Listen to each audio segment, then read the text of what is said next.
মার্কিন সাম্রাজ্যের পতন ডেকে আনছে ইরানের সঙ্গে চলমান যুদ্ধ। এই সংঘাত মধ্যপ্রাচ্যের অন্য আর 10টা লড়াইয়ের মতো নয়, বরং এবারের সংঘর্ষ আমূল বদলে দেবে আঞ্চলিক শক্তির ভারসাম্য।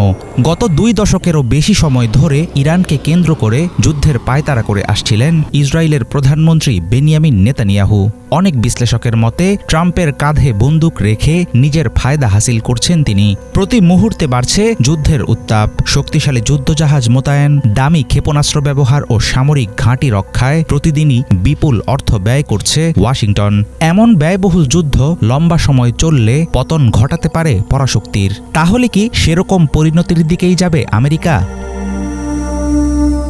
মধ্যপ্রাচ্যে এবারের যুদ্ধ আমেরিকার জরুরি নিরাপত্তার স্বার্থে শুরু হয়নি বলে মনে করেন অনেক সমালোচক। তাদের দাবি, ইসরায়েলের দীর্ঘদিনের আঞ্চলিক কৌশল ও নেতানিয়াহুর কুচক্রী মনোভাব থেকেই এই সংঘাতের জন্ম।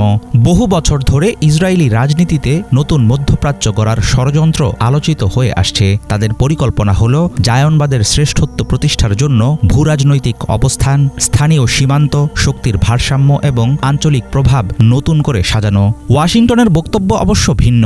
মার্কিন প্রশাসনের দাবি, ইরানের ক্ষেপণাস্ত্র কর্মসূচি এবং পারমাণবিক সক্ষমতা বড় হুমকি হয়ে উঠছে, আর সে কারণেই এই যুদ্ধ প্রয়োজন ছিল।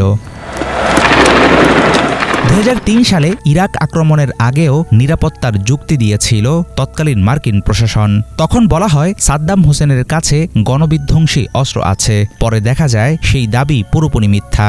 ইরাক যুদ্ধ তখন মধ্যপ্রাচ্যে দীর্ঘ অস্থিরতা, ব্যাপক প্রাণহানি এবং পশ্চিমা শক্তির বিশ্বাসযোগ্যতায় বড় আঘাত নিয়ে আসে। বর্তমান ইরান সংকটেও একই ধরনের কূটনৈতিক নাটকের অভিযোগ উঠছে।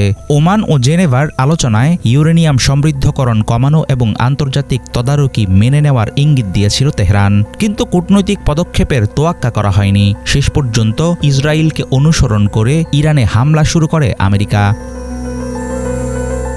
ইসরায়েলি সামরিক শক্তি অপরাজেয় এমন ধারণা প্রতিষ্ঠিত করার চেষ্টা করে আসছে পশ্চিমারা। আমেরিকার পুরোপুরি সমর্থন থাকলেও চলমান যুদ্ধে ইরানের দাঁতভাঙা জবাব বুঝিয়ে দিচ্ছে ধরাছোঁয়ার বাইরে নয় ইসরায়েল। বর্তমান সংঘাতে সবচেয়ে বড় পার্থক্য হল প্রতিপক্ষের শক্তি। ইরানকে 2003 সালের ইরাক বা 2001 সালের আফগানিস্তানের সঙ্গে তুলনা করতে নারাজ অনেক বিশ্লেষক। কারণ তেহরানের রয়েছে বড় সেনাবাহিনী, শক্তিশালী ক্ষেপণাস্ত্র ভাণ্ডার, নিজস্ব ড্রোন প্রযুক্তি এবং দীর্ঘদিন সামরিক প্রস্তুতি। ফলে যুদ্ধ দীর্ঘায়িত হলে কেবল ইসরায়েল ও মধ্যপ্রাচ্য নয়, হুমকিতে পড়তে পারে মার্কিন সাম্রাজ্যের ভবিষ্যৎ। হাফিজুল ইসলাম, বাংলা ভিশন।